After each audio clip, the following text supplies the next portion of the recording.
ये देखो अब आज 2006 से लेकर 2012 जो इलेक्ट्रोकेमिस्ट्री के आईआईटी में आए हुए क्वेश्चन है वो देखते हैं। पहले ये क्वेश्चन देखो, एक 2006 में कॉम्प्रीहेंशन बेस्ड क्वेश्चन आया था। 3 क्वेश्चंस थे इसमें। Tollens reagent is used for detection of aldehyde when a solution of silver nitrate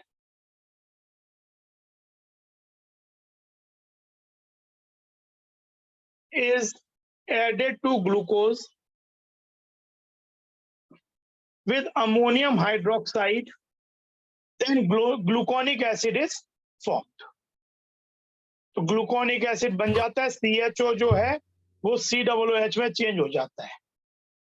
ये हमने पढ़ा भाई, ग्लूकोज या कोई भी aldehydic group ammoniacal silver nitrate Tollens agent बोलते हैं, उससे COOH में कन्वर्ट हो जाता है।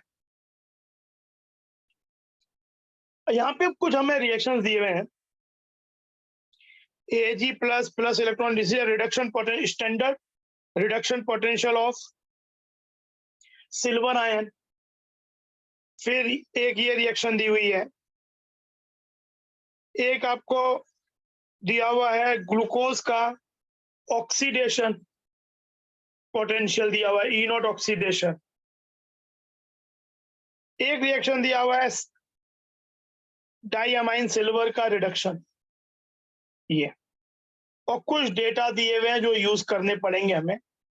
सबसे पहला क्वेश्चन है कि ये वाली reaction 2Ag plus plus glucose plus water 2Ag plus gluconic acid plus 2H plus, इस रिएक्शन, ये कंप्लीट रिएक्शन एक रेडॉक्स रिएक्शन है।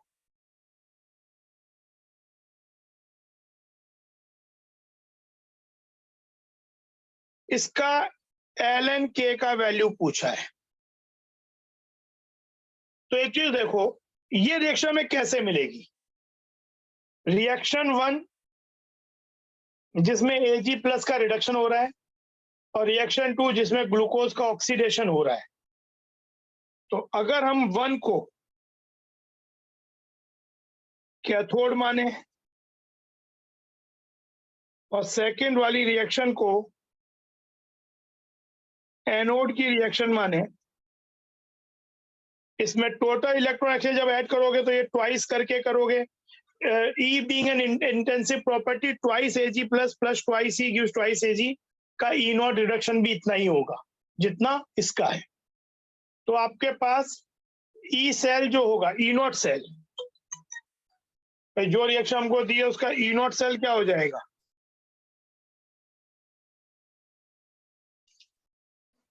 E0 Rp cathode plus E0 OP anode. That value will be E0 Rp cathode हो गया 0.8 और इसका OP हो जाएगा, एक्चुअली E0 ऑक्सीडेशन ही दिया हुआ है देखा जाए तो सीधे ये minus, this value will be point.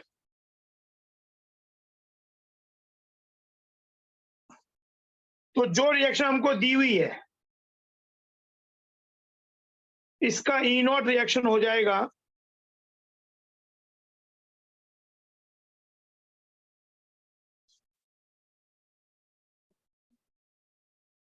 0.75 volt.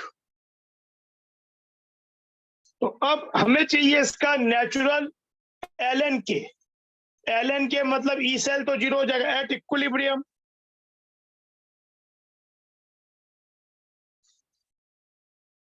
E cell is 0, hence E0 cell जो होता है that is RT by NF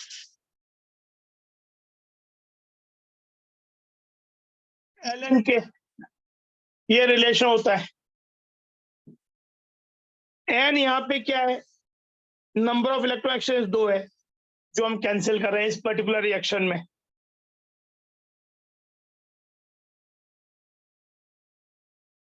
तो ये हो जाएगा 0.75 into 2 into F/RT ln K, 1.5 into F/RT। यहाँ पे जो डेटा दिए हुए हैं उसमें टेम्परेचर 298 केल्विन पे F/RT की वैल्यू 38.92 दी हुई है। इसको हम यहाँ यूज करेंगे।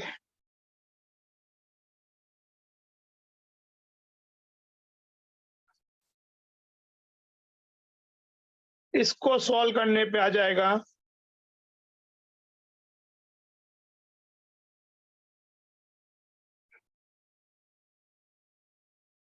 इसको सॉल्व करने पे वैल्यू आपकी ये आ जाएगी 58.38।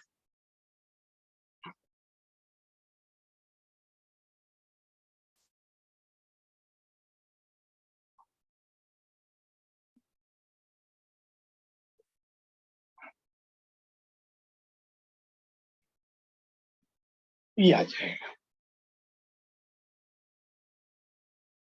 This will be the first answer.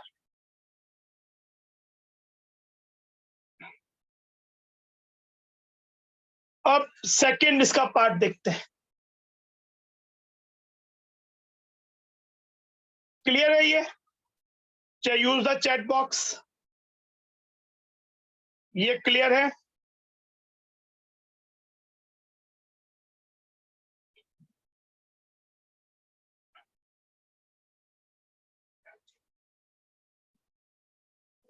इस क्वेश्चन को देखो।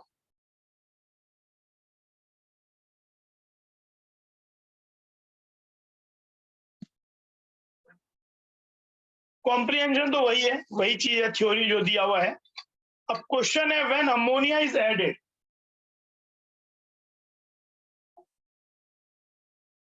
To the solution pH is raise to 11। भाई अमोनिया आपका क्या होता है, एल्कलाइन होता है, अमोनियम हाइड्रोक्साइड बना तो बोलते हैं pH जो है वो 11 को रेज हो जाता है, मतलब pH 11 is basic. Which half reaction is affected by pH and by how much?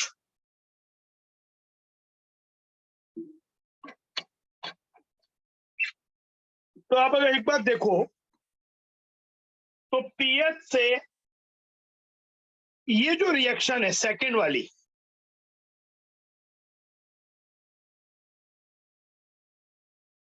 इसमें H+ कंसंट्रेशन है। तो अगर pH बदलेगा कुछ होगा तो H+ यहां बदलेगा, उसका इफेक्ट सीधा यहां मिलेगा। तो ये जो सेकंड रिएक्शन है, पहली बात तो ये जो रिएक्शन 2 है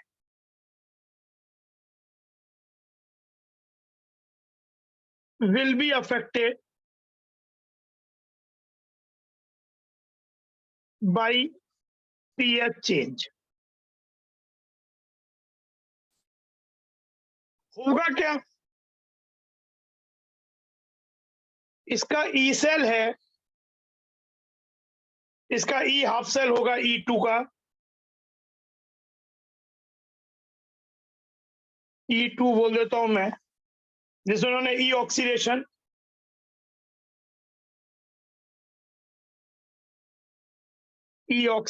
ये सेकेंड रिएक्शन की बात हो रही है,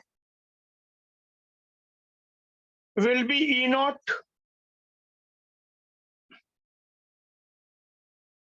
minus 2.303 RT by NF, where N will be 2 log Q। तो ये हो जाएगा -0.05 माइनस, इसकी वैल्यू होती है 2.303 RT/F की वैल्यू बोला है 0.0592 लो, बाई N की वैल्यू 2 है, Q हो जाएगा, ये सब तो अभी जब आप जस्ट pH चेंज हुआ तो ये अभी मोमेंटली वही रहे 1 molar 1 molar,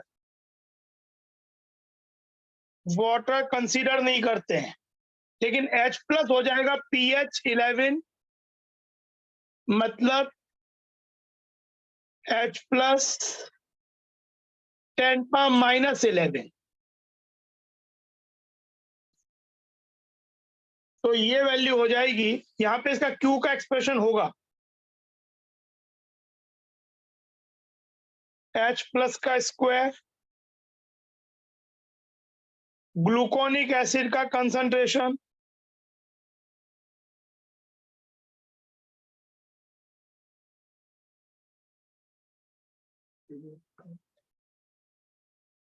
gluconic acid by glucose, तो ये हो जाएगा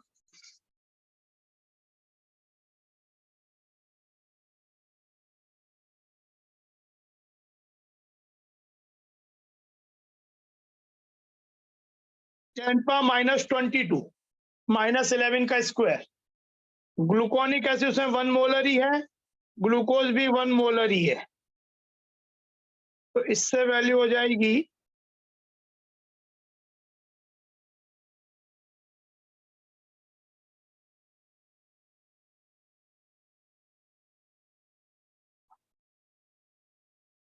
ये हो जाएगा प्लस 11, ये वैल्यू हो जाएगा प्लस 22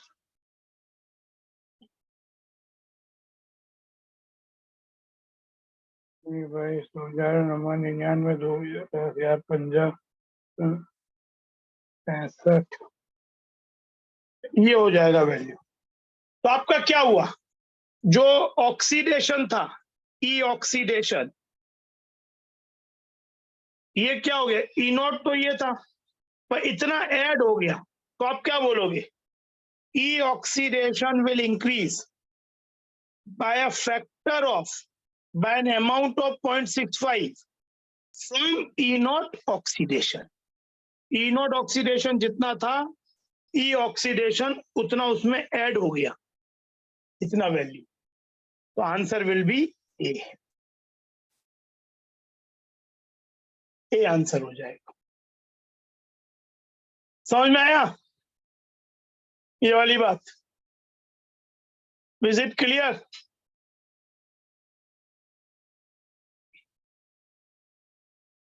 अब क्वेश्चन 3 देखो,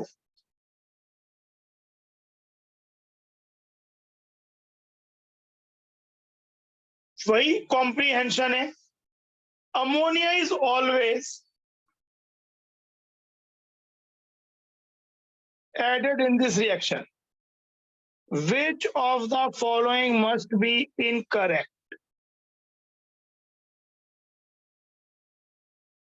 NH3 combines with silver iron to form a complex, ये बात तो सही है, जो सिल्वर आयन है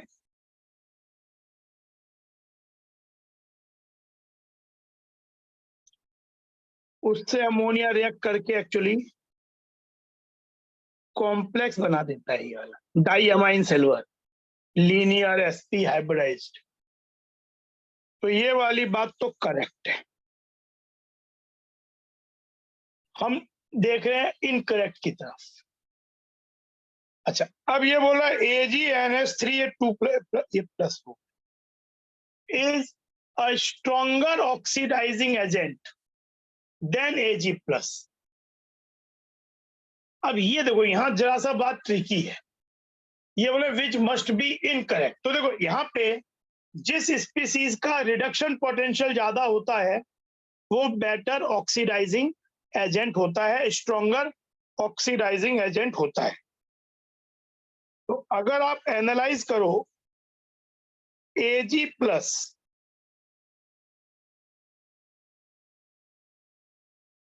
प्लस E से Ag,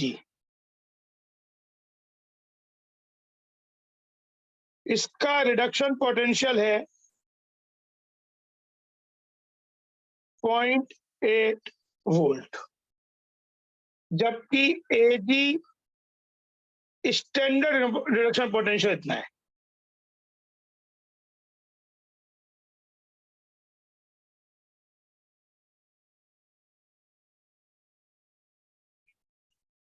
इस वाले का E नॉट आरपी है 0.337।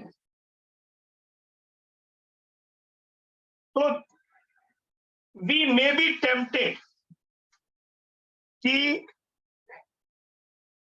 इस वाले का रिडक्शन पोटेंशियल ज्यादा है, स्टैंडर्ड इसका कम है, तो हम ये कह सकते हैं कि Ag मतलब इसके अगर इसके हिसाब से देखें तो लगता है कि जो Ag प्लस है इट इज अ बेटर या stronger oxidising agent than AgNH3 twice plus, और उसको देख के लगता है कि ये स्टेटमेंट इनकरेक्ट है।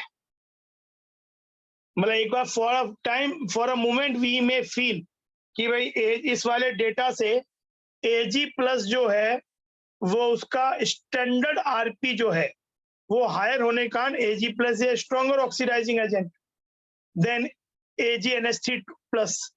तो यानी ये वाला स्टेटमेंट रॉन्ग लग रहा है।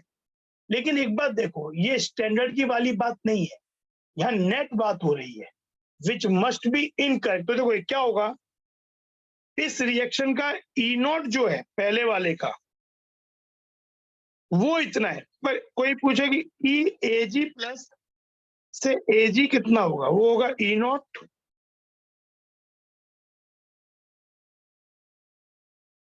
बाई 1 लॉग Q क्या होगा 1 बाई, और ऐसे इसी तरह से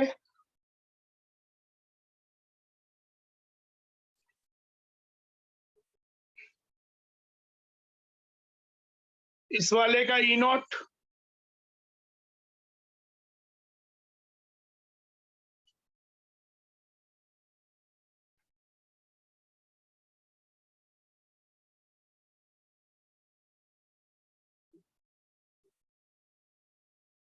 आप एक बात देखो, जब आप अमोनिया ऐड करोगे तो अमोनिया क्या करेगा, वो जाके कोई पहले से तो ये प्रेजेंट नहीं था, तो वो जाके Ag प्लस से रिएक्ट करेगा।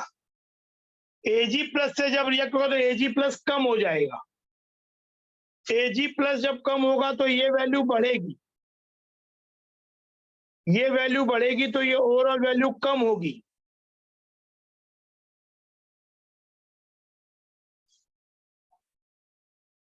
और वहीं पे अमोनिया कम होगा रिएक्ट करने से, ये बढ़ेगा तो ये वाला वैल्यू कम होगा, ये कम होगा तो ये ओवरऑल बढ़ेगा। तो एक्चुअली ये काफी ज्यादा हो जाएगा और ये कम हो जाएगा, ये ओवरऑल कम होगा और ये बढ़ेगा।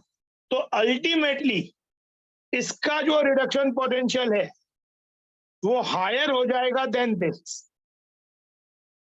इसीलिए रिएक्शन में जो रिडक्शन की रिएक्शन है उसमें हम इसी को लेते हैं, ना कि इसको।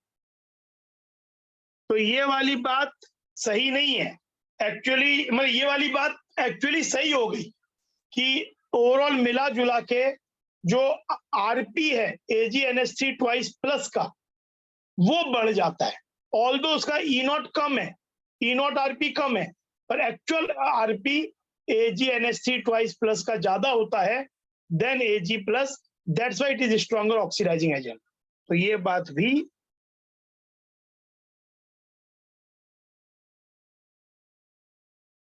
तभी टॉलरेंस टेस्ट के रिएक्शन में रिएक्टेंट साइड में हम Ag प्लस नहीं लिखते, हम AgNH3 ट्वाइस प्लस लिखते हैं।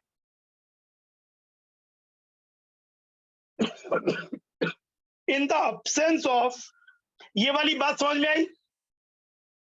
Is it correct the second point?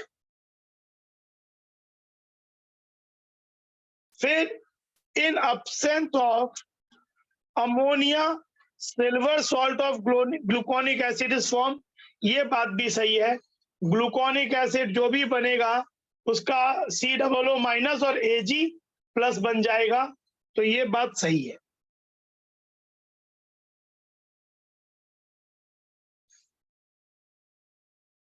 Ammonia has affected the standard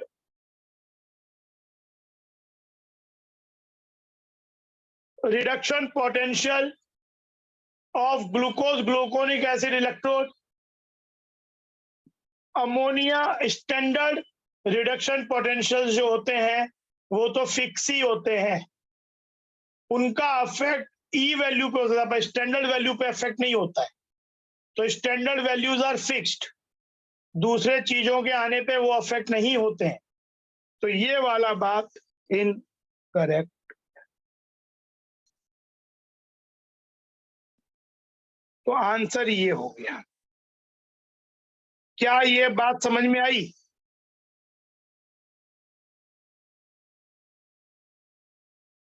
is it clear?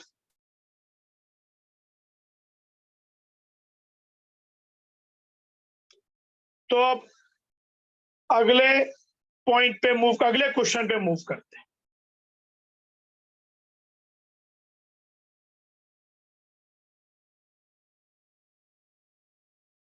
We have taken a saturated solution of AgBr.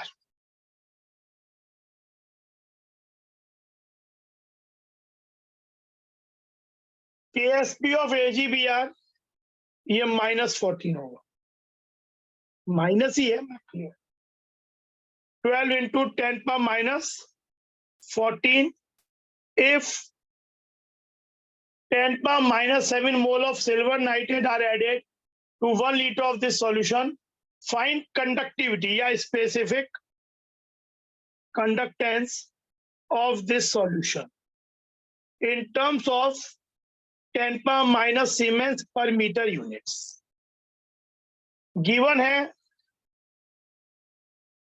limiting ionic molar conductance of Ag plus ion, ये limiting ionic molar conductance bromide ion ये, और limiting ionic molar ionic conductance of nitrate is this.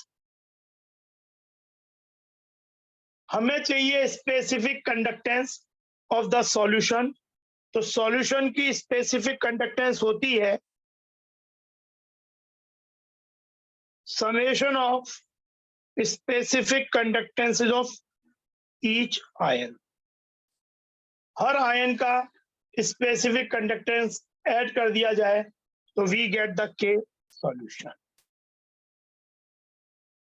अब हम एक एक करके, अच्छा के लिए क्या फॉर्मूला होता है? अगर हमें एक ये चीज मालूम है कि अगर सपोज एक फॉर्मूला ये होता है limiting molar conductance of an electrolyte is K of electrolyte into 10 power minus 3, ये K हम लेंगे सीमेंस पर मीटर में, by molarity of electrolyte. This is molarity moles per litre में। इलेक्ट्रोलाइट के लिए ऐसा होता है, किसी आयन के लिए क्या होगा? Limiting ionic conductance of electrolyte, मतलब यहाँ पे कोई भी मतलब ये कैसे concentration equal to m, formula ये होता है।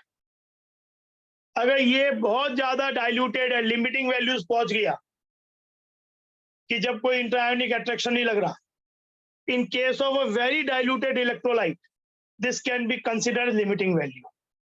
ऐसे ही किसी आयन के लिए क्या होगा? इसी आयन के लिए होगा K of ion molarity of ion.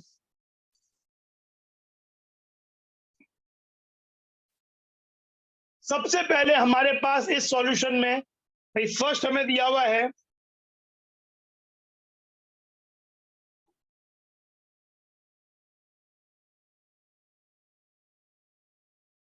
Saturated solution of AgBr,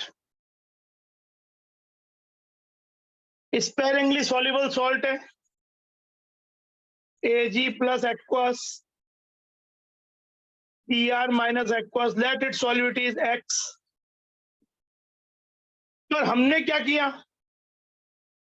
इसका KSP भी हमें मालूम है, पर हमने 10⁻⁻7 mole of silver nitrate add कर दिए 1 लीटर सॉल्यूशन में। Silver nitrate is a soluble salt, इसका कंसंट्रेशन है 10⁻⁻7 मोलर। ये पूरा आयोनाइज हो जाएगा,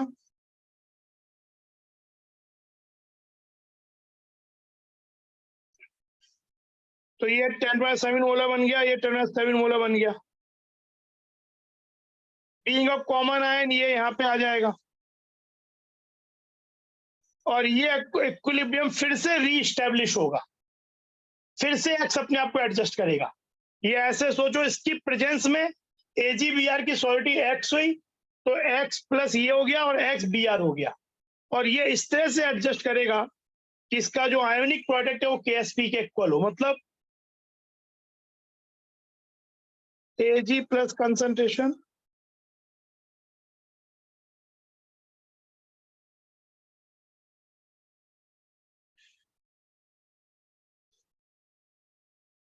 एक्स प्लस 10⁻⁻7 10⁻⁻7 और KSP दिया हुआ है 12 इंटू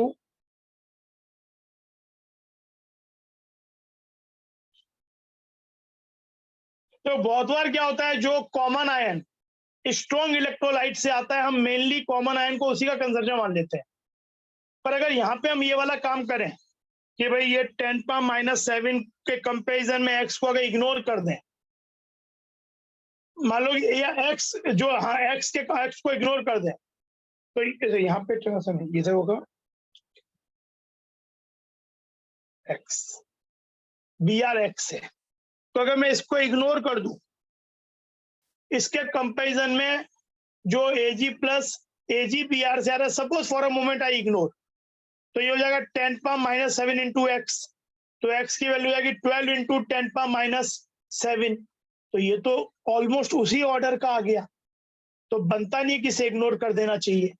तो एक्चुअली यहाँ पे हमें इस क्वाड्रेटिक को सॉल्व करना पड़ेगा।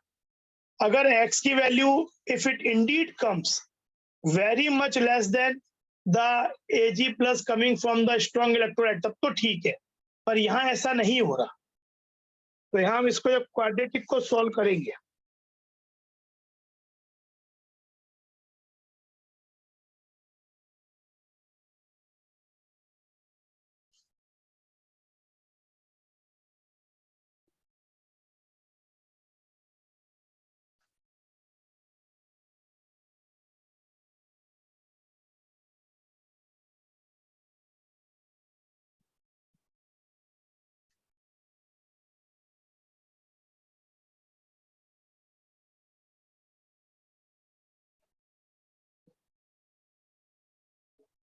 नेगेटिव मतलब ये because amount can be negative, plus value लेंगे 6 इंटू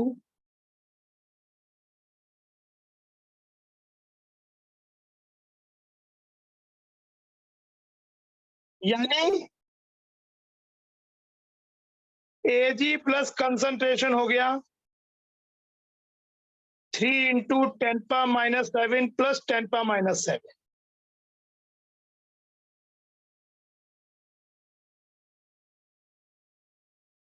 Br माइनस हो गया और नाइट्रेट हो गया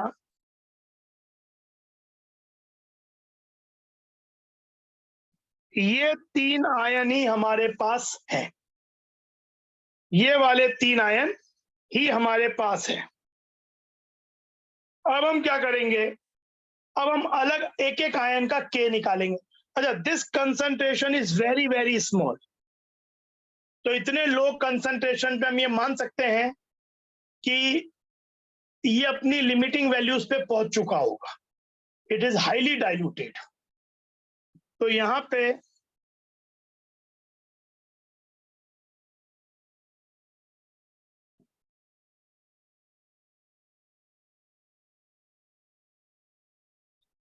हमारे पास जो फॉर्मूला होता है,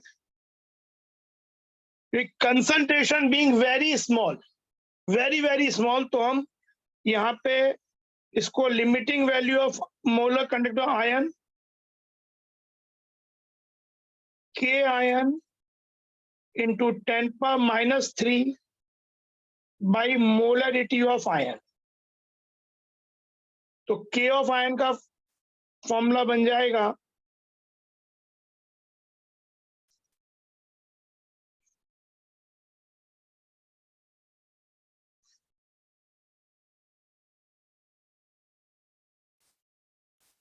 तो सबसे पहले K ऑफ Ag प्लस क्या होगा, specific conductance of Ag plus हो जाएगा limiting ionic conductance of Ag plus which is 6 into 10⁻³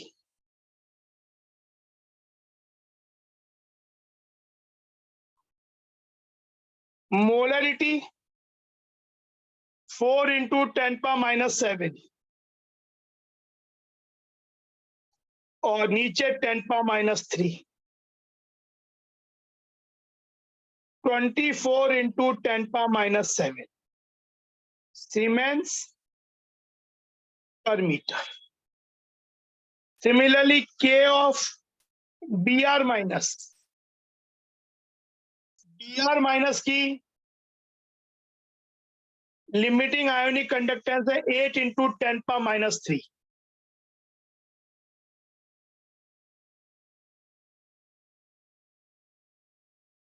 into concentration है 10⁻³ into 10⁻⁷।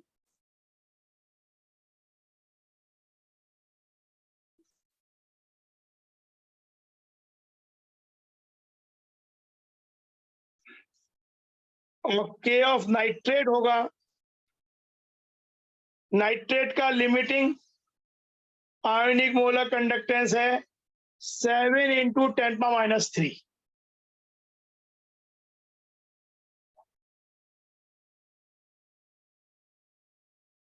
इंटू कंसंट्रेशन है 10⁻⁷।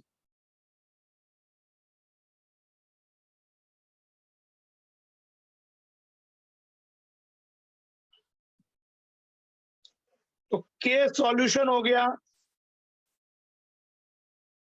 Kag plus Kbr minus which will give 55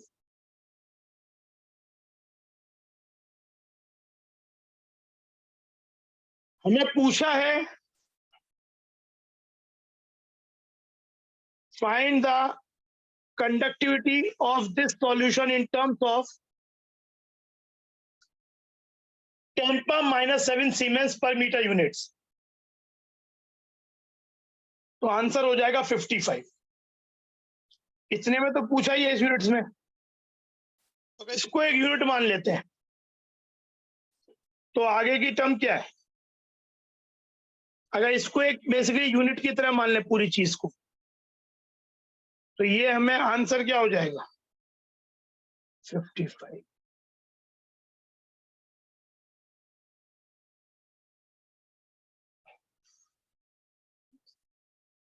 clear ये वाली बात, is this clear? इसमें सॉलिडिटी प्रोडक्ट का concept भी आ गया, कॉमन आयन इफेक्ट भी आ गया, और संग में स्पेसिफिक कंडक्टेंस वो निकालने वाली बात भी आ गई।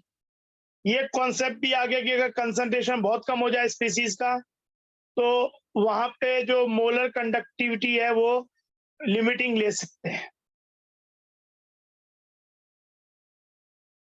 अब अगला क्वेश्चन देखो, 2007 में again comprehension based question.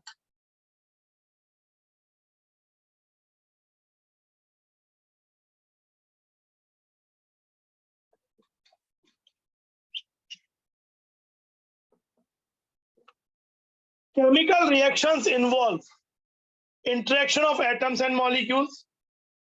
A large number of atoms, molecules, approximately this number 6.023 × 1023, are present in few grams of any chemical compound varying with their atomic/molecular masses. To handle such large numbers conveniently, the mole concept was introduced. This concept has implications in diverse areas such as analytical chemistry, biochemistry, electrochemistry, radiochemistry.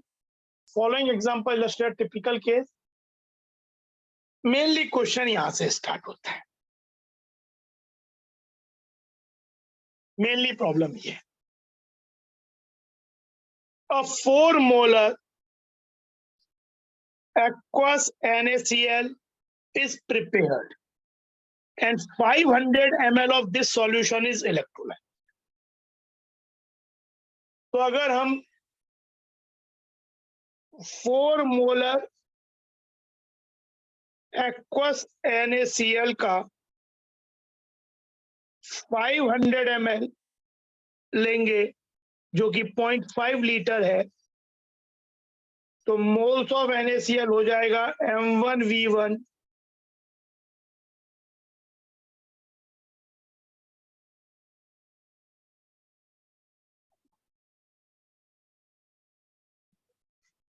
2 moles, यानी aqueous solution है Na+2 मोल हो गया,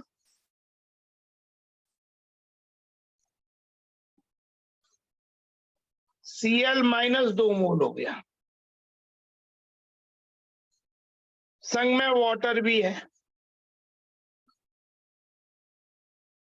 अब इसका electrolysis किया तो electrolysis में जो एनोड है,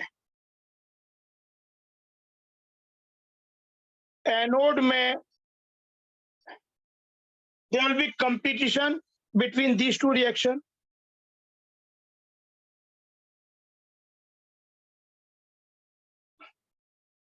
एक ये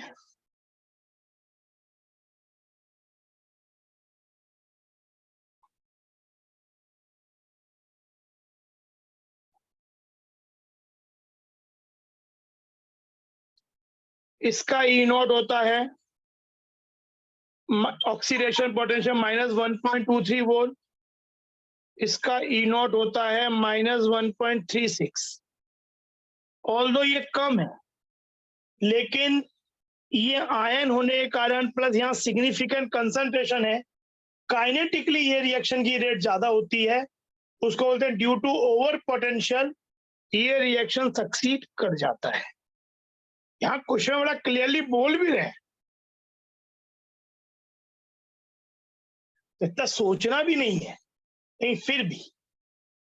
तो total moles of chlorine gas evolve, अगर पूरा इलेक्ट्रोलाइसिस कर देंगे ये रिएक्शन, तो हमारे पास रिएक्शन तो ये हो गई,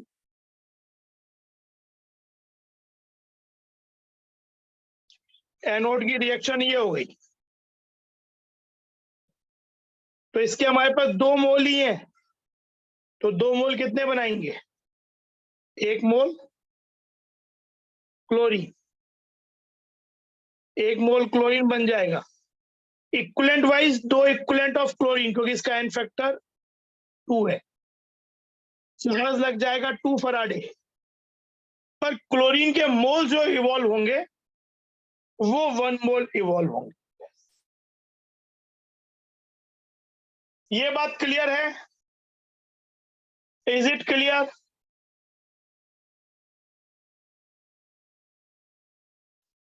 अब क्वेश्चन तो वही है, अब ये बोल रहे हैं सेकंड में if the cathode is a mercury electrode,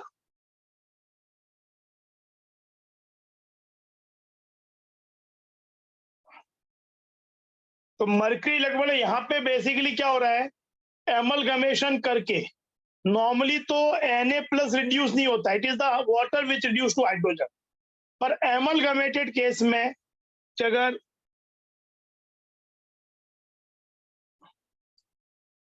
क्योंकि प्रॉब्लम क्या है कि इसका जो रिडक्शन पोटेंशियल होता है वो कहीं कम होता है देन वाटर से, पर अगर एमलगमेशन कर दिया जाए तो इसमें जब ये मर्करी कैथोड हो जाएगा तो इसके पास वाटर आ ही नहीं पाता, वाटर से ये हाइड्रोफोबिक होता है, और Na प्लस इलेक्ट्रॉन लेके मतलब वाटर क्या होगा, उस वाटर इससे रिपेल हो जाएगा, तो जा ही नहीं पाएगा, हाइड्रोजन लिबरेट ही नहीं कर पाएगा उसमें, और Na प्लस Na बनाएगा और जाके मरकरी में एमलगमेट हो जाएगा। एक्चुअली इट इज 1:1 रेशियो में होता है, 1 मोल मरकरी के संग एमलगमेट बनाता है। तो यहाँ पे इसके 2 मोल हैं, 2 इक्विवेलेंट है, तो जितने टाइम में क्लोराइड के 2 मोल या 2 इक्विवेलेंट और क्लोरीन के 2 इक्विवेलेंट लिबरेट होंगे, उतने टाइम में इसके भी 2 इक्विवेलेंट रिड्यूस होंगे।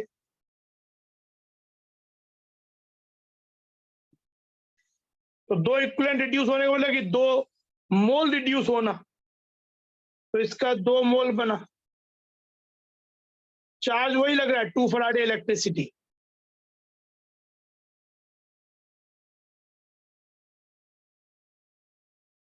तो 2 मोल सोडियम विल टेक 2 मोल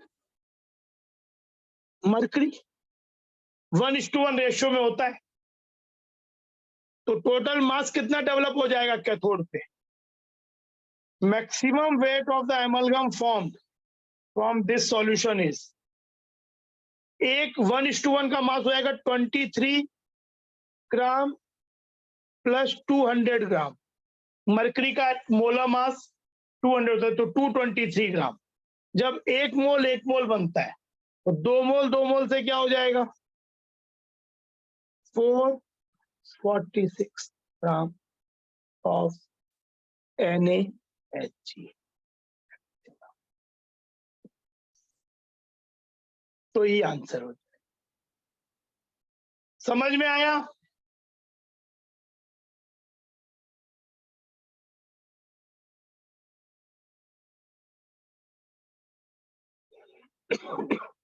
ये तो आंसर कर ही चुके हैं। The total charge in coulomb required for complete electrolysis, तो हमने देखा कि जब हमने 2 मोल लिए तो उसमें 2 mole chloride was equal to 2 equivalents of chloride, 2 equivalents of Cl2, 2 mole of Na plus equal to 2 equivalents of Na plus. तो 2 इक्विवेलेंट सब्सटेंस को हम इलेक्ट्रोलाइज कर रहे हैं, तो 1 इक्विवेलेंट को इलेक्ट्रोलाइज करने के लिए 1 फराडे लगता है, तो 2 इक्विवेलेंट के लिए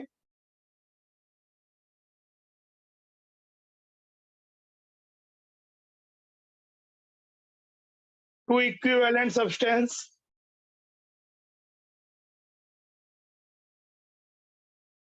needed 2 Faraday charge, which is 2 into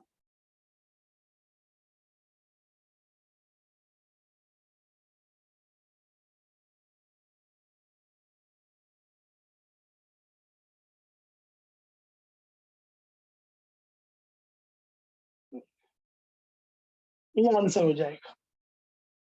is it clear?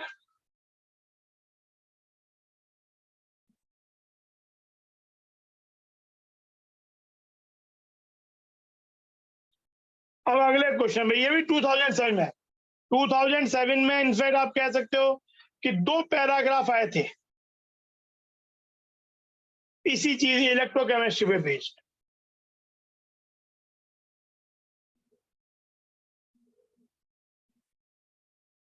redox reaction play a pivotal role in chemistry and biology. The values of standard redox potential E naught of two half cell reaction decide which way the reaction is expected to proceed. अगर हमें कोई और data नहीं दिया तो E naught values एक idea देती है कि क्या चीज रिड्यूस, जिसका स्टैंडर्ड रिडक्शन पोटेंशियल हायर होगा it is expected to reduce better oxidising agent, जिसका कम होगा उसमें रिवर्स रिएक्शन जाएगी।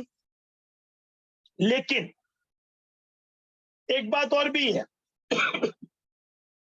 कि अगर हमें कंसंट्रेशन ऑफ द स्पीसीज और दिए हुए हो तो फिर हम स्टैंडर्ड नहीं, फिर हम एक्चुअल आरपी और एक्चुअल ओपी चेक करते हैं। A simple example is a Daniell cell in which zinc goes into solution with Zn से Zn2 plus बनता है because उसका ऑक्सीडेशन पोटेंशियल और कॉपर 2 प्लस से कॉपर का रिडक्शन पोटेंशियल को जब ऐड किया जाता है तो EMF of the cell comes positive. तो ये हो गया। अब देखो जैसे कुछ डेटा दिए हुए, अभी यहाँ पे केवल ई नॉट वैल्यूज ही दिए हुए हैं तो हम जो भी चेक करेंगे ई नॉट से ही करेंगे। तो इसमें दिया हुआ है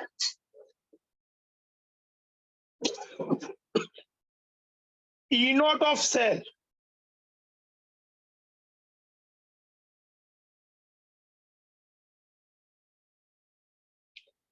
ऐसे भी लिखा जा सकता है, केवल ई नॉट ही ले रहे हैं तो E naught RP cathode plus E naught OP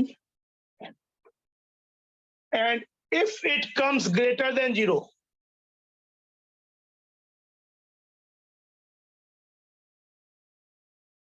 implies feasibility। पर तभी जब स्पीसीज के कॉन्सेंट्रेशन और नहीं मेंशन किए हो, हम स्टैंडर्ड कंडीशन में एनालाइज कर रहे हैं। कभी कभार ये पिक्चर बदल भी सकती है अगर हमें स्पीसीज कंसेंट्रेशन यूनिट मतलब आपके स्टैंडर्ड ना दिए हुए हो। तो एक्चुअली हम चेक करते हैं ERP cathode plus EOP anode and E cell. If that comes positive feasible, negative non feasible, zero equilibrium. पर यहाँ पे हमारा केवल जो है कंसंट्रेशन और तो दिए हुए नहीं है, यानी ई नॉट से ही चेक करना है। स्टैंडर्ड कंडीशंस पे ही बात हो रही है। तो पहला बोल रहा है ये chloride ion is oxidised by O2। मतलब हम ये एक्सपेक्ट कर रहे हैं कि क्लोराइड ऑक्सीडाइज हो और O2 रिड्यूस हो। यानी अगर मैं इसको मार्किंग कर दूं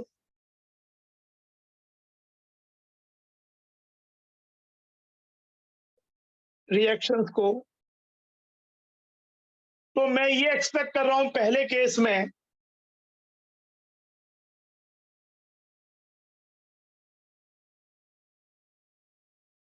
कि क्लोराइड से मतलब क्लोराइड ऑक्सीडाइज हो, तो यानी ये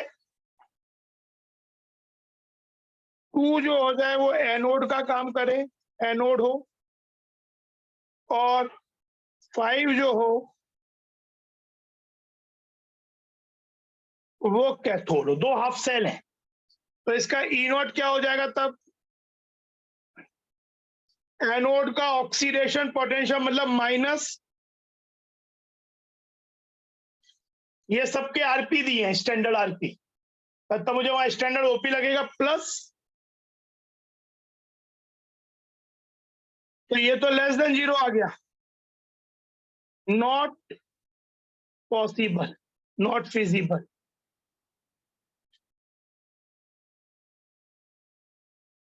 अगला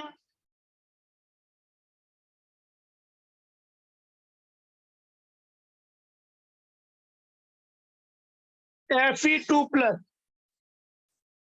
इज ऑक्सीडाइज्ड बाय आयोडीन। यानी मैं एक्सपेक्ट कर रहा हूं कि जो रिएक्शन 4 वाला है वो एनोड हो और आयोडीन वाला जो है 1,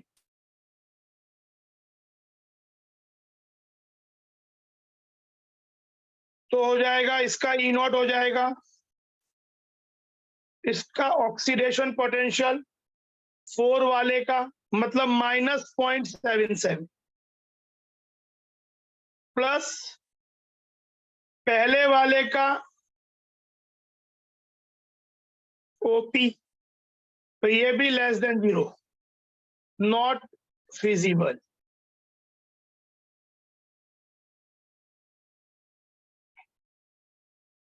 सी, iodide ion oxidised by chlorine, यानी पहली रिएक्शन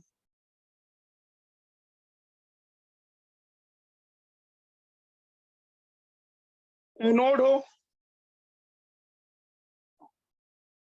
और क्लोरीन बोल रहे ना, दूसरी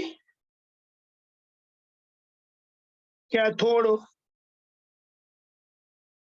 तो ई नॉट सेल हो जाएगा, पहला एनोड मतलब ऑक्सीडेशन माइनस,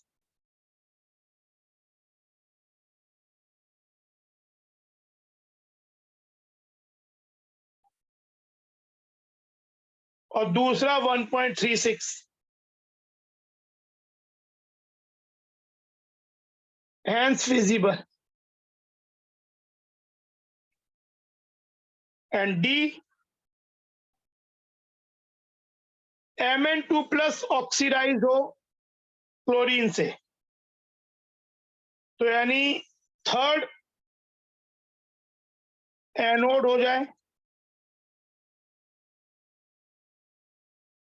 और क्लोरीन वाला सेकंड वाला कैथोड हो जाए, तो ई नॉट होगा सेल का, थर्ड एनोड मतलब -1.5 प्लस कैथोड 1.36 सेकेंड,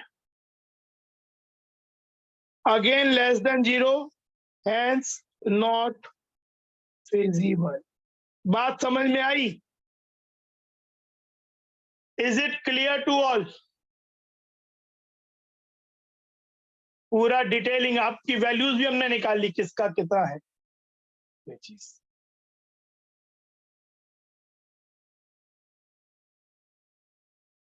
अगला इसी का कॉम्प्रिहेंशन का पार्ट है, देखो ये सोचो या 2 मिनट,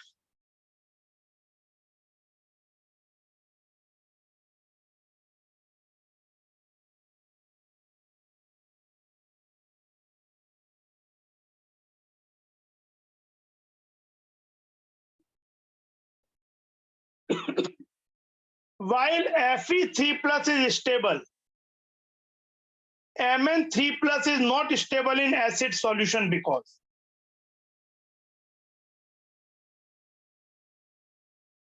Fe3 plus स्टेबल होता है, ये बोल रहे हैं,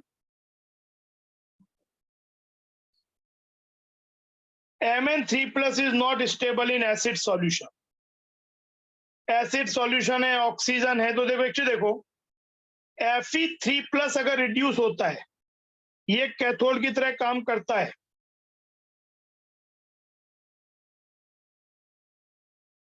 तो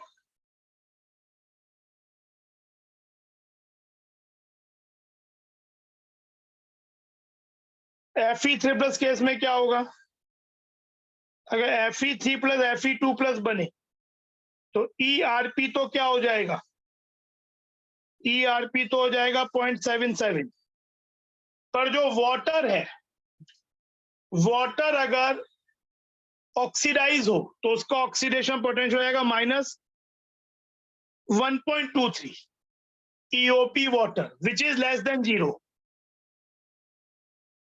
तो इसलिए Fe3 प्लस रिड्यूस नहीं होगा एक्वस सॉल्यूशन में, इन एसिड सॉल्यूशन मतलब एक्वस एसिड सॉल्यूशन, क्योंकि तब ये रिएक्शन नहीं हो पाएगी।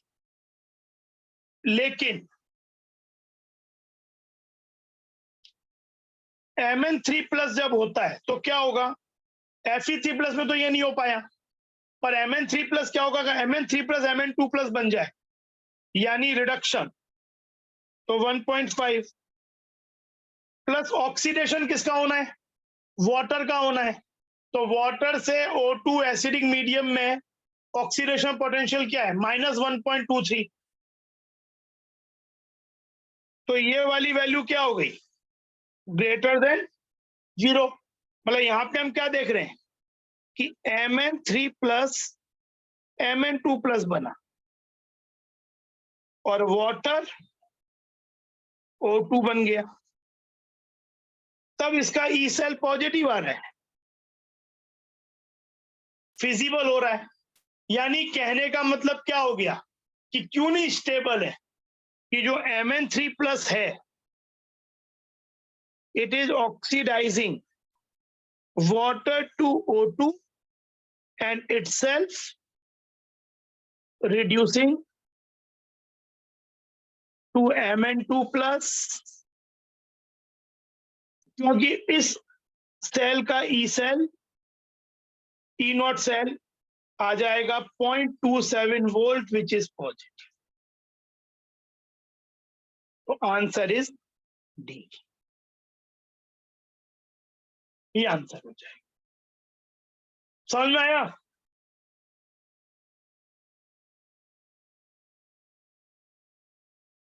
ये बात क्लियर हुई कि किस तरह से हम डेटा को इंटरप्रेट कर रहे हैं।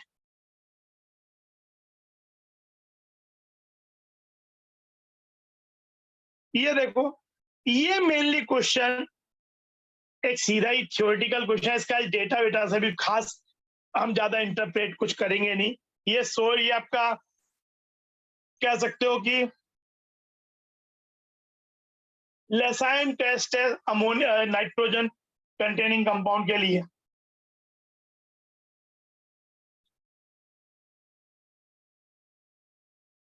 Sodium fusion extract obtained from aniline, aniline में नाइट्रोजन के संग कार्बन है, लेसाइन टेस्ट के लिए, लेसाइन टेस्ट फॉर नाइट्रोजन के लिए नाइट्रोजन के संग कार्बन की प्रेजेंस होना जरूरी है, क्योंकि यहाँ पे जो हम सोडियम सॉल्ट बनाते हैं वो NaCN बनता है, तो जो नाइट्रोजन है वो साइनाइड के फॉर्म में आता है।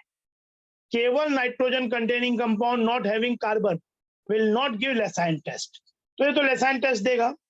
On treatment with iron 2 sulfate and H2SO4 in presence of air, sometime concentrated H2SO4 लेते हैं, तो वो क्या करता है कि जो फेरस सल्फेट का कुछ आयन है उसे फेरिक बना देता है, और जैसे पहले तो जो आपका NaCN बना, ये जो सोडियम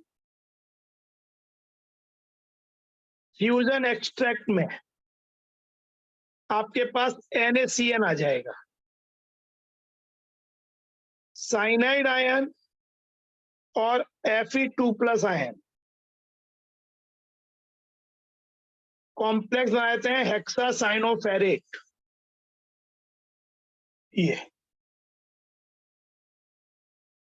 संग अगर हम H2SO4 लिया, नॉर्मली इसमें अगर H2SO4 लेते हैं तो कंसंट्रेटेड लेते हैं, तो सम of Fe2+ is oxidized to ferric by oxidizing action of concentrated H2SO4।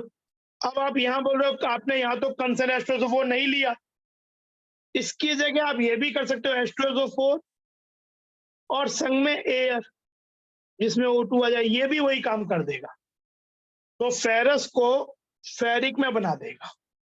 यहाँ पे ये हो रहा है,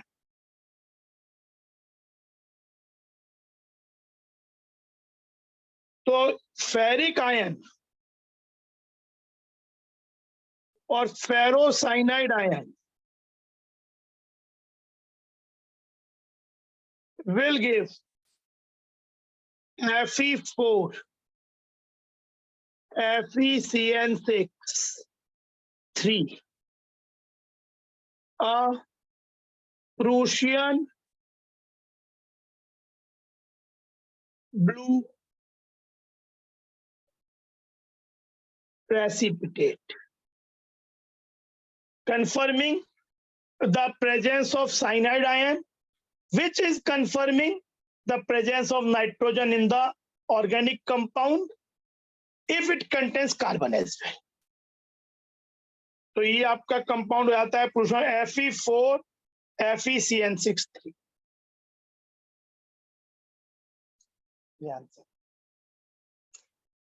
Fe4 FeCN6 ferrocyanide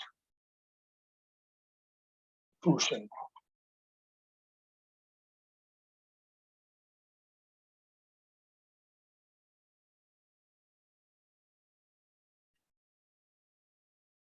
ये question number 11. Electrolysis of dilute aqueous NaCl was carried out by passing 10 milliampere current. The time required to liberate, देखो ये वापस नॉर्मल रिएक्शन हो गई. एक्वस NaCl है, कैथोड पे Na प्लस नहीं रिड्यूस होगा क्योंकि मरकरी कैथोड नहीं है.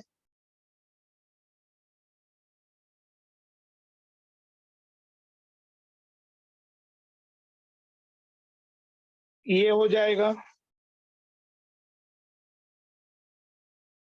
एनोड पे में चाहिए नहीं, और एनोड पे O2 लिबरेट होगा.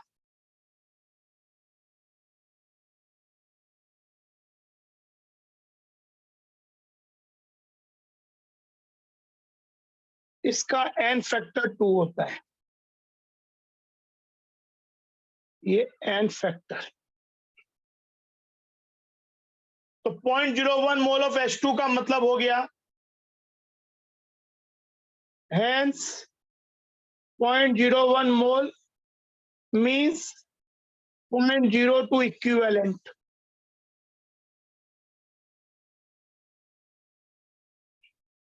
.02 equivalent. H2 needs 0.02 Faraday electricity, which is equal to 0.02 into 96500 coulomb. So 965 into 2, which is 1930 coulomb.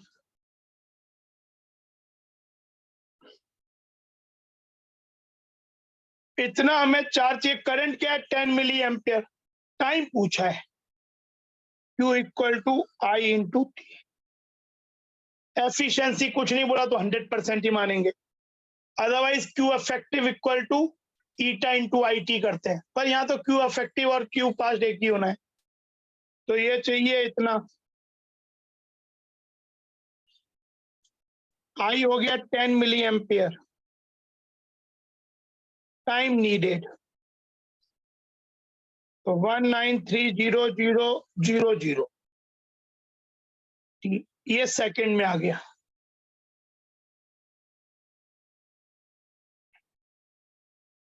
तो हो गया 19.3 इंटू 10⁴ सेकेंड्स. आंसर बी हो जाएगा. ये देखो, ये आंसर है.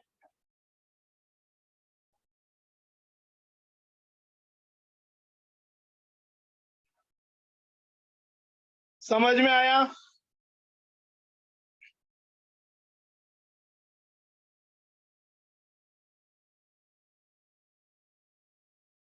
इसका इलेक्ट्रोलाइसिस कर रहे हैं तो ये बनता है। ये क्वेश्चन देखो,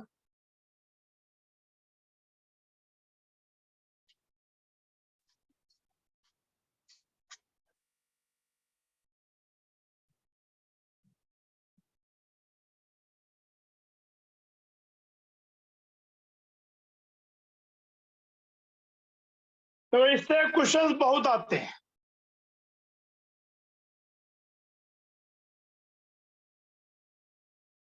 क्योंकि एक्चुअली इलेक्ट्रोकेमिस्ट्री का मेन कॉन्सेप्ट भी यही है, फिजिबिलिटी होगी नहीं होगी।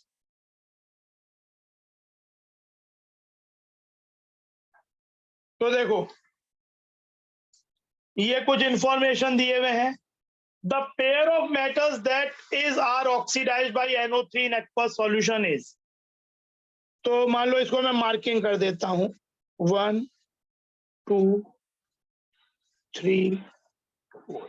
पहले एक बार चेक ही कर लेते हैं, मोर देन वन चॉइस सही है। तो क्या, अच्छा हमें NO3 को तो रिड्यूस ही करना, मतलब इसको तो खुद एनोड का काम करना है। वी वांट, नहीं, NO3 हम चाहते हैं कि काम करे कैथोड का, यानी इसका Rp,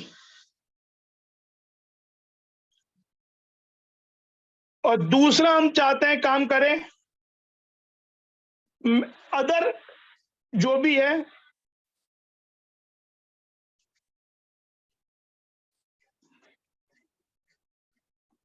तो इसका हमें OP चाहिए, क्योंकि यहाँ कोई कंसंट्रेशन जोन नहीं दिया, तो we are talking about only standard condition. तो उसका SOP और इसका RP। तो देखो पहले केस में, मतलब विथ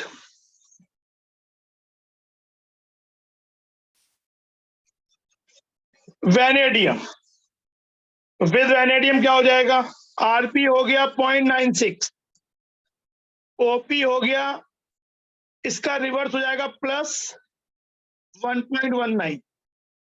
ये RP था, पर हमें इसका OP चाहिए, V से V2 plus, which is minus of this. तो ये ऐड होके पॉसिबल, मतलब ये पॉसिबल है कि नाइट्रेट आयन वैनेडियम को ऑक्सीडाइज कर दे V2 प्लस में। With iron 0.96 plus 0.04,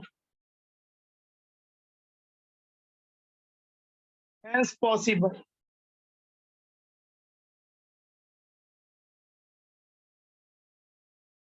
with gold 0.96 plus minus 1.4, it is less than 0, not possible।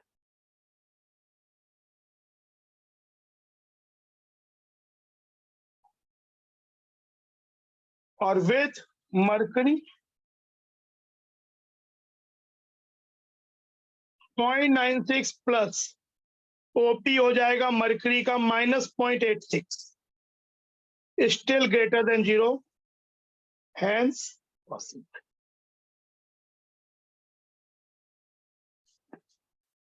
तो कौन से पेयर पॉसिबल है, ये पॉसिबल है VN mercury, FeN mercury possible है, Fe पॉसिबल है पर गोल्ड पॉसिबल नहीं है, FeN वेनेडियम पॉसिबल है।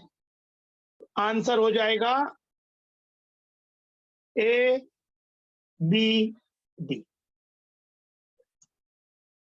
Is it clear?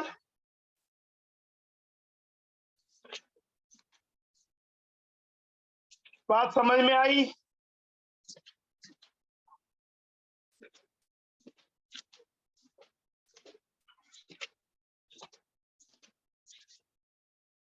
Answer A B and D।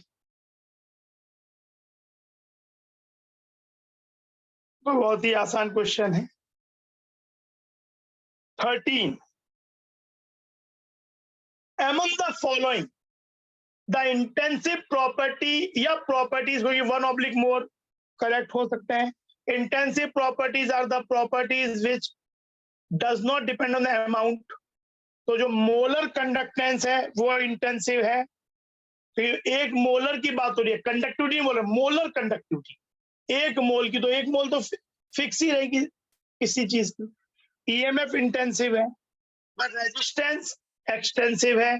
आपने ज्यादा लेंथ ले लिया, ज्यादा मास ले लिया, रेजिस्टिविटी इंटेंसिव है, रेजिस्टिविटी इंटेंसिव है, पर रेजिस्टेंस एक्सटेंसिव है।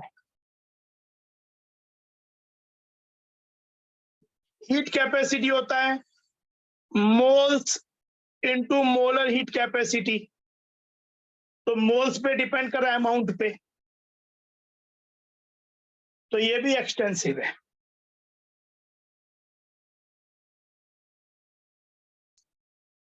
मोलर हीट कैपेसिटी बोलते हो बात अलग होती, पर ये हीट कैपेसिटी बोल रहे हैं, तो आंसर विल बी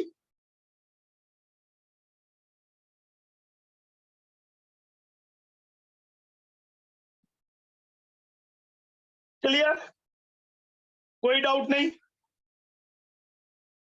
इंटेंसिव में डेंसिटी होता है, डेंसिटी इंटेंसिव है, एक्सटेंसिव वॉल्यूम है, रेजिस्टेंस एक्सटेंसिव है। आगे बढ़े, इज इट क्लियर, कोई डाउट नहीं है।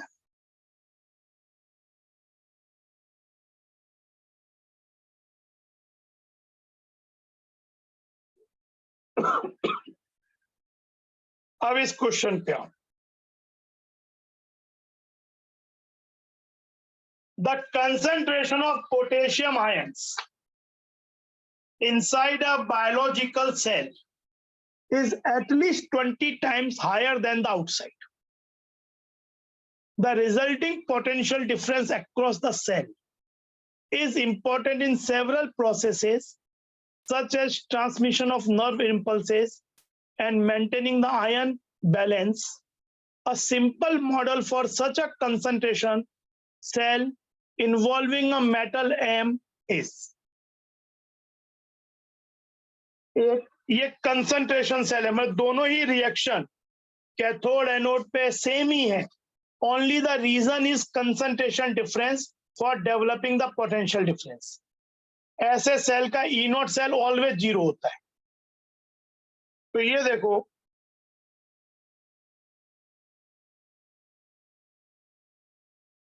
ये दिया हुआ है M से M प्लस एक्वस एनोड के लिए, और M प्लस एक्वस 1 मोलर से M सॉलिड कैथोड के लिए।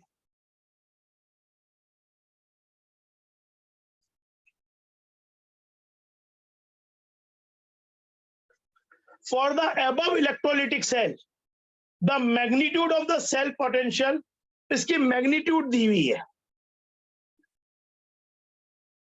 लेकिन हमें एक्चुअली ये पता करना है कि जो इन्होंने जिस कन्वेंशन में दिया हुआ है वो रियली फिजिबल है, मतलब जिसको हम कैथोड मान रहे हैं वो कैथोड है, और दूसरे जिसको एनोड मान रहे हैं वो एनोड है, या पोलैरिटी को रिवर्स करना पड़ेगा। तो देखो एक बार लिखते हैं, E cell will be E naught cell minus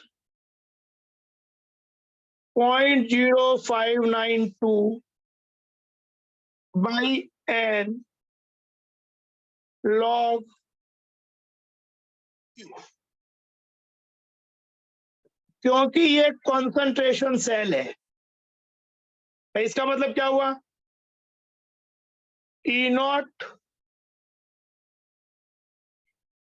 M plus से M जो कैथोड का है, प्लस E नॉट M से M प्लस, तो ये खुद नॉन जीरो भी हो तो भी क्या फर्क पड़ता है, ये मिलके तो क्या होगा, एक अगर x है तो दूसरा माइनस x होगा, तो ये 0 ही होगा, तो इसलिए दिया भी नहीं है, तो E नॉट सेल यहाँ पे 0 ही होगा। -0.0592। अगर यहाँ पे हम जिस तरह से दिया हुआ है, एनोड की रिएक्शन हो जाएगी M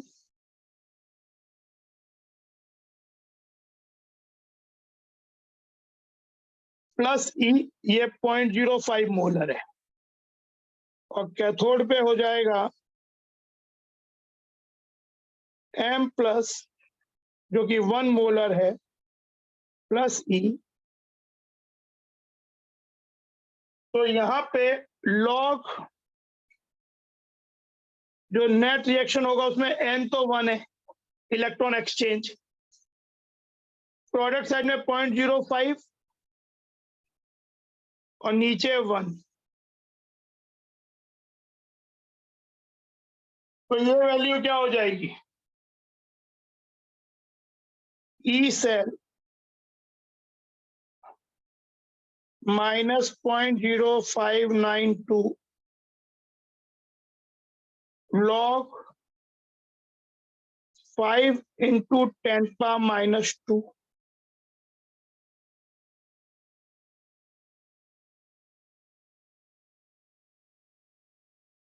-2 प्लस log 5।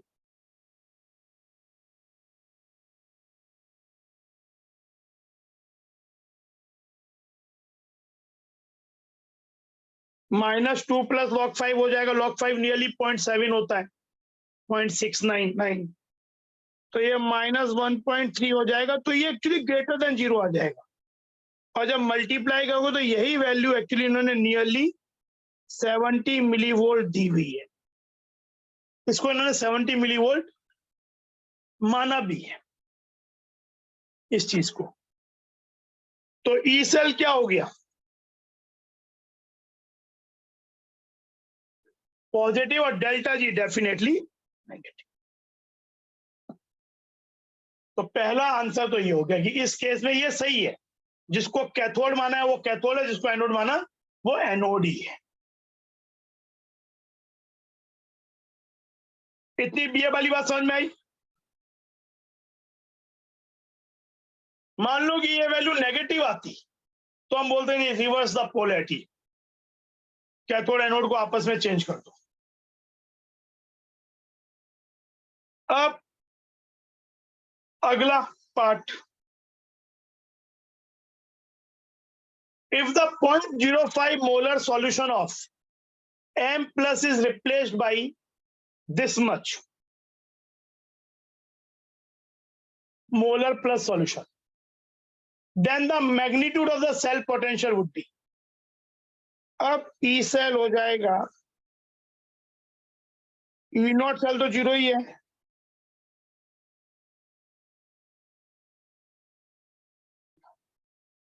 लॉग जो 0.05 था वो 0.0025 हो गया, और नीचे 1 ही रहा, मतलब कैथोड वाला जो था वो 1 ही रहा, पर इस वाले को आपने रिप्लेस करके, तो this is nothing but can be written as 0.05 का square, which is twice into -0.0592 by 1 log 0.05।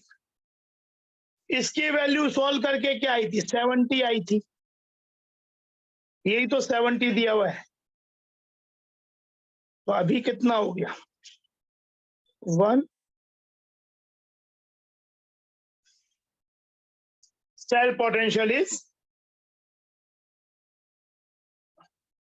140 millivolt, ये हो जाएगा। Is it clear? समझ में आया? कोई डाउट?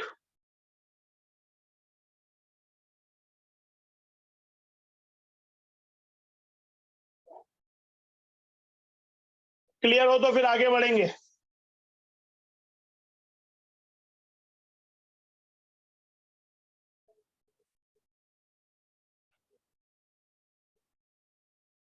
अब ये 16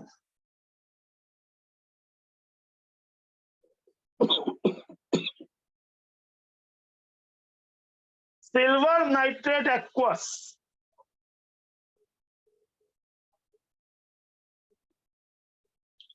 was added to an aqueous KCl solution gradually, and the conductivity of the solution was measured. The plot of conductance versus volume of silver nitrate is, एक चीज देखो,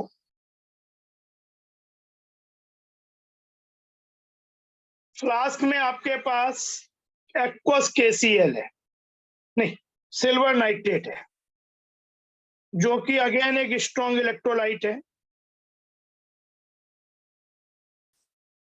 इसमें आप KCl एक्वस ऐड कर रहे हो, तो होगा क्या, Ag प्लस आयन, मान लेते हैं इसके मोल पहले से A है, पर KCl आप थोड़ा थोड़ा ऐड कर रहे हो, तो Cl माइनस के मोल या Ag प्लस के मोल पहले से C है, फिक्स है, पर Cl अभी आपने थोड़े मोल A ऐड किए। Yes, answer is D. तो आपके पास AgCl बन जाएगा प्रेसिपिटेट, तो ये C माइनस A बच जाएगा, ये 0 हो जाएगा, ये A बनेगा। संग में जो नाइट्रेट है यानी Cl माइनस तो खत्म हो गया जो आपने ऐड किया, नाइट्रेट अभी C ही है, ये आपने K प्लस ऐड किया था, तो Ag प्लस A खत्म हो गया, तो Ag प्लस जो A मोल खत्म हुआ उसकी जगह K प्लस रिप्लेस हो गया A मोल, तो टोटल कैटायन के मोल तो A plus C minus A ही रहे। अच्छा, Ag प्लस और K प्लस में उनकी कंडक्टिविटी में कोई बहुत ज्यादा डिफरेंस नहीं है, मतलब ऐसा नहीं है कि हम फ्रॉम द आउटसेट हमें ये मालूम हो कि इन दोनों कैटायन में सिग्निफिकेंट डिफरेंस है। तो आपके पास नाइट्रेट जैसे थे वैसे ही रहे। तो बेसिकली जब तक एंड पॉइंट या प्रेसिपिटेशन पूरा कंप्लीट नहीं हो जाएगा, जब तक हम Cl माइनस के C मोल ऐड नहीं कर देंगे, तब तक KCl को ऐड करने से कंडक्टिविटी ऑफ सॉल्यूशन में, जो कि आयंस पे डिपेंड करती है, although Ag plus is decreasing, but their same moles of K plus are replaced, and K plus and Ag plus almost have same conductivity. जैसे H plus और OH की जो कंडक्टिविटी होती है वो बाकी कैटायंस और एनायंस के में बहुत हाई होती है। तो अगर कोई H प्लस रिप्लेस हो रहा हो तो कंडक्टिविटी काफी कम हो जाती है, H प्लस किसी को रिप्लेस कर रहा हो तो कंडक्टिविटी काफी बढ़ जाती है। लेकिन इन केसेस में जब एक कैटायन वो H प्लस OH वाली बात ना हो तो बहुत ज्यादा फर्क नहीं आता है, तो ये ऑलमोस्ट सेम रहेगी। पर जैसे ही प्रेसिपिटेशन कंप्लीट हुआ उसके बाद अगर आप एक्स्ट्रा KCl डालोगे तो K प्लस भी एक्स्ट्रा है, Cl माइनस भी एक्स्ट्रा है, तो कोई भी चीज प्रेसिपिटेट Ag प्लस तो खत्म हो चुका है, तब आपकी कंडक्टिविटी बढ़ेगी। तो ग्राफ का नेचर कुछ ऐसा होना चाहिए। तो ये best suited graph is this, ये वाला और ये वाला। तो आंसर इज, ये ग्राफ सही है, एस इज करेक्ट ग्राफ, तो आंसर डी हो।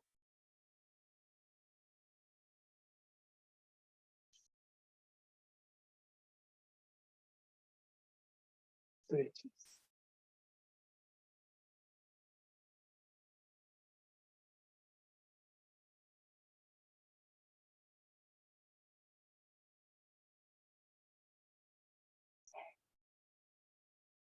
ये इसमें जब मैं भेजूंगा PDF तो इसमें कुछ इससे रिलेटेड थ्योरी भी है, चीजें क्लास में बताया हुआ भी ये बात।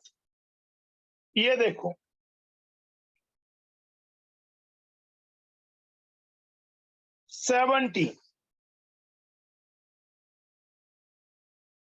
Consider the following cell reaction.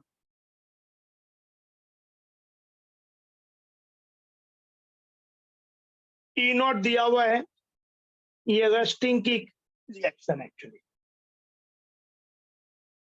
Iron पहले फेरस बनता है, फिर ऑक्सीजन लेके फेरिक बनता है। यहाँ फेरस वाली दी है। आयरन का ऑक्सीडेशन हाफ रिएक्शन दिया हुआ है, तो ई नॉट दिया है और कुछ पीएच मेंशन किया हुआ है, प्रेशर ऑफ O2 दिया हुआ है, Fe2 प्लस कंसंट्रेशन दिया हुआ है। तो इसका एक्सप्रेशन लिखते हैं। पहले हमें निकालना है कि इसका सेल पोटेंशियल क्या होगा एक्चुअल। तो ई Fe से Fe2 प्लस विल बी इसका ई नॉट जो दिया हुआ है इस रिएक्शन का माइनस 0.059।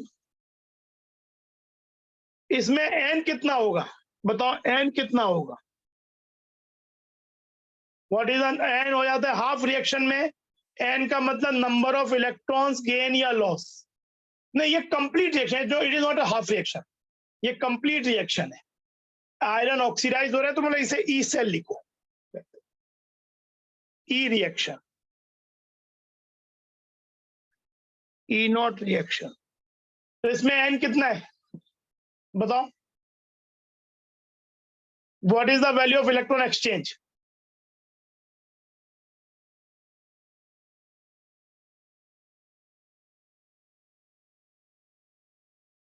बताओ। ऑक्सीडाइज क्या हो रहा है? ऑक्सीजन 4 होगा, ऑक्सीडाइज हो रहा है आयरन 0 से +2 + 2 आयरन का 4 इलेक्ट्रॉन लॉस हुआ। O2 0 से -2, एक O का 2 इलेक्ट्रॉन गेन हुआ, 2 का 4 गेन हुआ।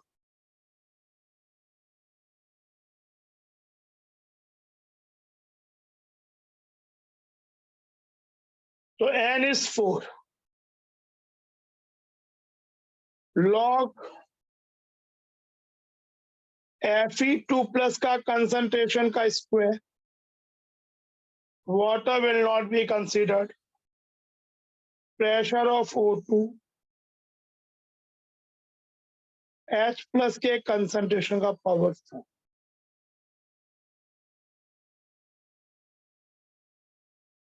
तो 1.67 minus 0.059 by 4 log Fe2 plus का कंसंट्रेशन 10⁻³ का square -6। Pressure of O2 0.1 H plus concentration 10⁻³ का पावर 4 -12।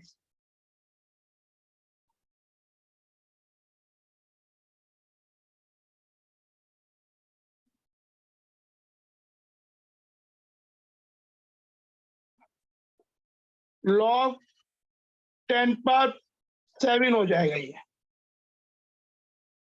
पूरा सॉल्व करके। It will come 10⁻7।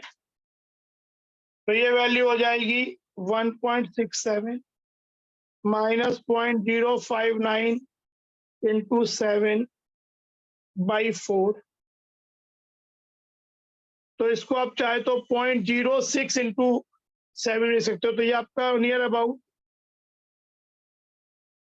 0.06, तो 0.42 बाई 4 हो जाएगा।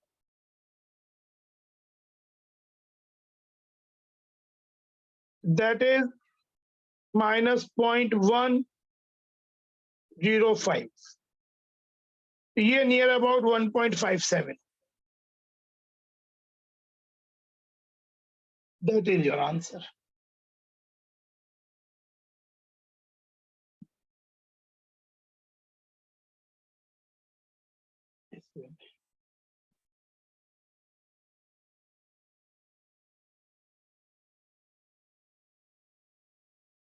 समझ में आया?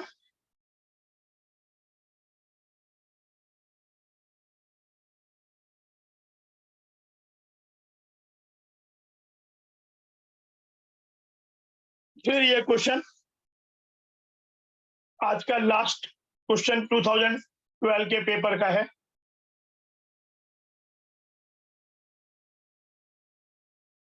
मैं लास्ट 2 क्वेश्चन है, एक पैराग्राफ है। The electrochemical cell shown below is a concentration cell.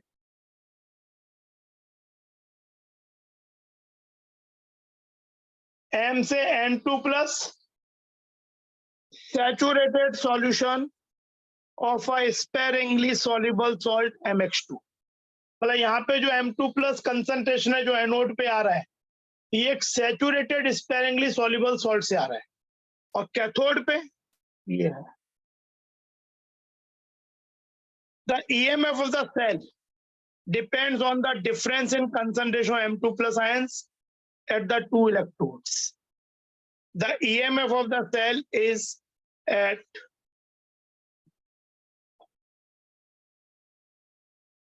298 Kelvin is 0.059 volt.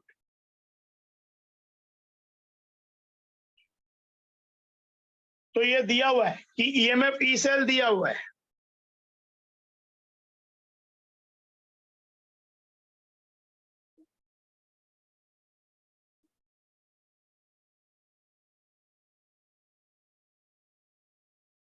हमें निकालना है कि MX2 का सॉल्टी प्रोडक्ट क्या होगा based on the information available for the given concept. ये एक डेटा लेने को बोला है, देखते हैं चलो क्वेश्चन। कैथोड की रिएक्शन, एनोड की रिएक्शन होगी M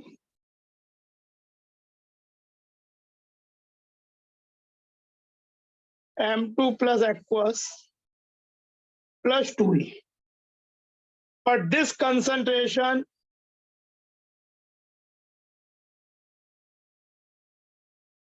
is coming from, what we लिखेंगे हम, saturated solution of MX2 जो कि एक स्पेरिंगली soluble salt है।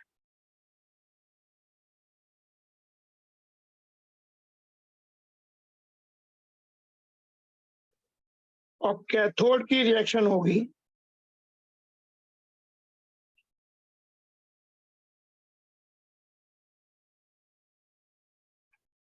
जो कि वैल्यू 0.001 मोलर दिया भी है।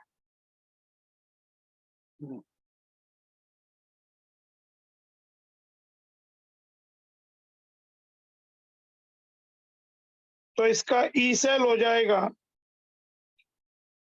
एक्सप्रेशन E0 सेल, तो बीइंग कंसंट्रेशन सेल 0 था -0.059 by electron exchange 2 log concentration of M2+ at anode, अभी लिखेंगे 1.001। ई सेल हमें क्या गिवन है according to the question? E cell is -0.059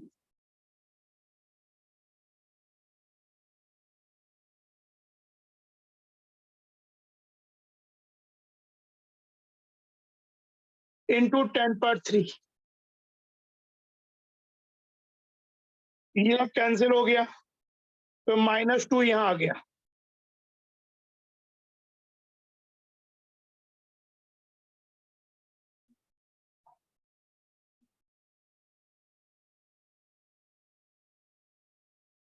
तो ये हो गया 10⁻² M2+ कंसंट्रेशन एनोड पे into 10⁻³ which implies M2+ concentration at anode is 10⁻⁵ molar।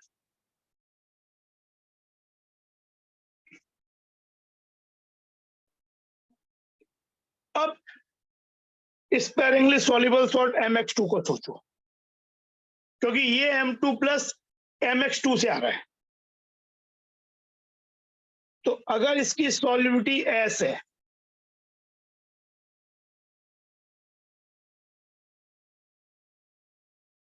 तो ये S बनेगा, ये 2S बनेगा। तो M2 प्लस का कंसंट्रेशन क्या हो गया? S। तो यही वैल्यू क्या हो गई? S हो गई, which is the solubility of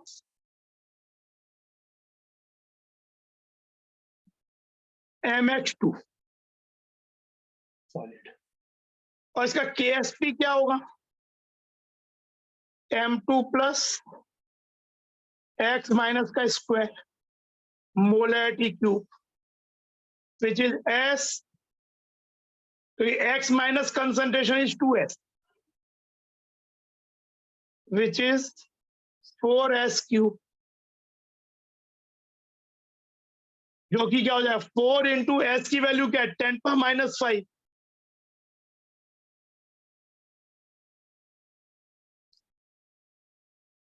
(10⁻15) metre molarity cube या मोल पर डेसीमीटर क्यूब, एक ही बात होगी। तो यह आंसर आ जाएगा कि इसमें पूछा है सॉल्टी प्रोडक्ट मोल क्यूब डेसीमीटर माइनस भाई मोल पर डेसीमीटर क्यूब का क्यूब क्या होगा? मोल क्यूब डेसीमीटर का पावर -9। तो ये वैल्यू हो जाएगी ये वैल्यू। कोई पूछे what is the concentration of X minus in the solution, तो 2 इंटू S हो जाएगा। इफ एनीबडी आस्क,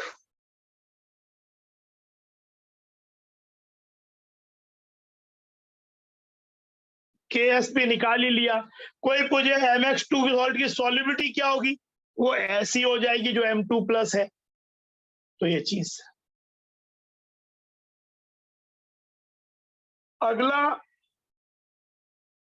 जो पार्ट है वो ये है,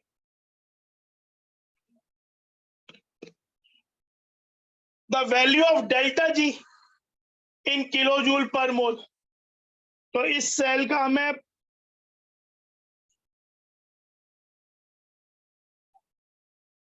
value of delta G for the given cell, तो गिवन सेल का ई क्या दिया है? E cell is 0.059 volt.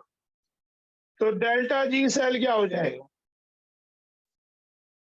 Minus NFE cell. N यहाँ पे नंबर ऑफ इलेक्ट्रॉन एक्सचेंज 2 है,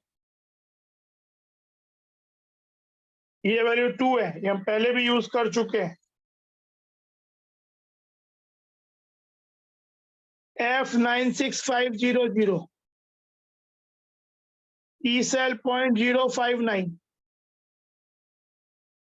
माइनस 2 इंटू 96500 1930 इंटू 5.9 या माइनस 1.90 इंटू 5.9 इंटू 10⁻3। ये जूल है, किलो जूल में हो जाएगा -1.93 इंटू 5.9 किलो जूल। इसको आप मल्टीप्लाई करके देखो, इट विल कम -11.4।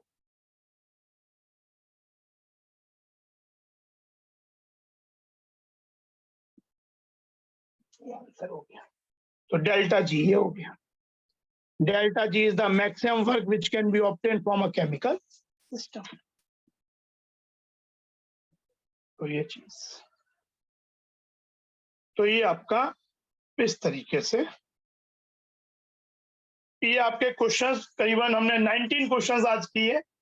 ये हो गए 2006 से लेके 2012 तक जितने क्वेश्चंस आए, इतने ही 18 क्वेश्चंस आए हैं 2013 से लेके 2022 में, जो कि हम वेडनेसडे परसों करेंगे। तो इलेक्ट्रोकेमिस्ट्री के पूरे क्वेश्चन करने से इलेक्ट्रोकेमिस्ट्री 2 क्वेश्चन तो यूजुअली आता ही है और करने लायक आता है। ये वाले क्वेश्चन अच्छी तरह से करके जाओगे जो आए हैं लास्ट 17 ईयर्स में, तो मोर देन 95% चांस कि जो क्वेश्चन आपका आएगा इस बार आप कर पाओगे, उसमें मार्क्स मिल पाएंगे। ठीक है, आज हम यहीं पे खत्म कर लेते हैं।